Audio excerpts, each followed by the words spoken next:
ഇന്നത്തെ ഡേ എന്ന് പറഞ്ഞു കഴിഞ്ഞാൽ നല്ല രസമായിരുന്നു കേട്ടോ. കാരണം ഞാൻ പള്ളിക്കരയിൽ പോയിക്കണേന്ന് അവിടെ നിന്ന് തിരിച്ചു വന്നപ്പോഴത്തേക്കും ഇവിടെ നിന്ന് കുറേ കസ്റ്റമേഴ്സ് വന്നിട്ടുണ്ടായിരുന്നു. അപ്പോൾ വന്നപ്പോൾ തന്നെ ഒരു ചേട്ടൻ ഞാൻ നിങ്ങളുടെ വീഡിയോ കണ്ടിട്ടാണ് വന്നതെന്നൊക്കെ പറഞ്ഞു. അപ്പോൾ അത് നമ്മുടെ ഇത് പറഞ്ഞപ്പോൾ എനിക്കൊരു പ്രത്യേക സന്തോഷം തോന്നി. അത് കഴിഞ്ഞ് ഞാൻ അവിടെ നിന്ന് വീഡിയോസൊക്കെ എടുത്ത് കവർ ചെയ്ത് ഇവിടെ തിരിച്ചു വന്നു. ഇപ്പോൾ ഇവിടെ വന്നിരുന്നപ്പോഴത്തേക്ക് ഒരു ചേട്ടനയിലേക്ക് കൂടെ പോയപ്പോൾ തോപ്പുംപടിയിൽ നിന്നൊരു ചേട്ടനാണ്. ആ ചേട്ടൻ്റെ വീഡിയോ കാണാറുണ്ടെന്ന് തോന്നുന്നു. അപ്പോൾ ഞാൻ വീഡിയോ സ്ഥിരമായിട്ട് കാണാറുണ്ട്. നല്ല രസമുണ്ട് കേട്ടോ, എന്തായാലും നന്നായിട്ടൊക്കെ ചെയ്യട്ടോ എന്നൊക്കെ പറഞ്ഞു പോയി. എനിക്ക് പെട്ടെന്ന് പുള്ളി കുറച്ച് പ്രായമുള്ളൊരു ചേട്ടനാണ്. പെട്ടെന്ന് അങ്ങനെ പറഞ്ഞപ്പോൾ എനിക്ക് ഭയങ്കര ഒരു നമ്മുടെ അടുത്ത് ഇങ്ങനെ നമ്മൾ വീഡിയോയിൽ കാണുമല്ലോ, പുറത്തു കൂടെ ആൾക്കാർ പോകുന്ന സമയത്ത് നമ്മളുടെ വീഡിയോ കണ്ടിട്ട് നമ്മളെ പറ്റി അങ്ങനെ പറയുമ്പോൾ ഒരു വേറൊരു ഫീലാണ് സത്യത്തിൽ. അത് എനിക്ക് ഇപ്പോൾ ഇവിടെ ഇരുന്നപ്പോൾ അത് അനുഭവപ്പെട്ടപ്പോൾ എനിക്ക് എന്തോ നിങ്ങളോടും കൂടെ ഷെയർ ചെയ്യണമെന്ന് തോന്നി.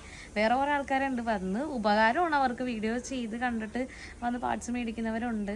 പക്ഷേ ചിലർ ഒന്നും പറയാതെ അങ്ങനെ ഐസായിട്ട് മേടിച്ചുള്ളൂ. ചിലർ എന്താണ് ഞങ്ങൾ വീഡിയോ കണ്ടിട്ടാണ് വന്നതെന്നൊക്കെ വന്ന് ചിലർ പറയാറുണ്ട് കേട്ടോ. പറയുന്നവരോട് എനിക്ക് ഒത്തിരി നന്ദിയുണ്ട്. കാരണം ഈ നമ്മുടെ വീഡിയോ കണ്ടിട്ട് നിങ്ങൾക്ക് ഉപകാരപ്പെടുന്നുണ്ടെന്ന് അറിയുമ്പോൾ നമുക്കതൊരു സന്തോഷം വേറെയാണ്. നിങ്ങൾ ഒന്നും തന്നില്ലെങ്കിലും നമുക്കതൊരു സന്തോഷം വേറെയാണ്. അപ്പോൾ ഇതെനിക്ക് ഷെയർ ചെയ്യണമെന്ന് തോന്നി. അതാണ് അപ്പം തന്നെ ചൂടോട് കൂടിയിട്ട് വീഡിയോ എടുത്തത്. ഓക്കെ, അപ്പോൾ ഇനി ആരെങ്കിലുമൊക്കെ വരുവാണ്, എന്നെ നിങ്ങൾക്ക് മനസ്സിലാവുകയാണെന്നുണ്ടെങ്കിൽ, നിങ്ങൾക്ക് ഉപകാരപ്പെടുകയാണെന്നുണ്ടെങ്കിൽ, നമ്മുടെ വീഡിയോ കണ്ടിട്ട് നിങ്ങൾക്ക് ഉപകാരം ഉണ്ടെന്നുണ്ടെങ്കിൽ നിങ്ങളൊരു താങ്ക്സ് എങ്കിലും പറയാം. ഓക്കെ.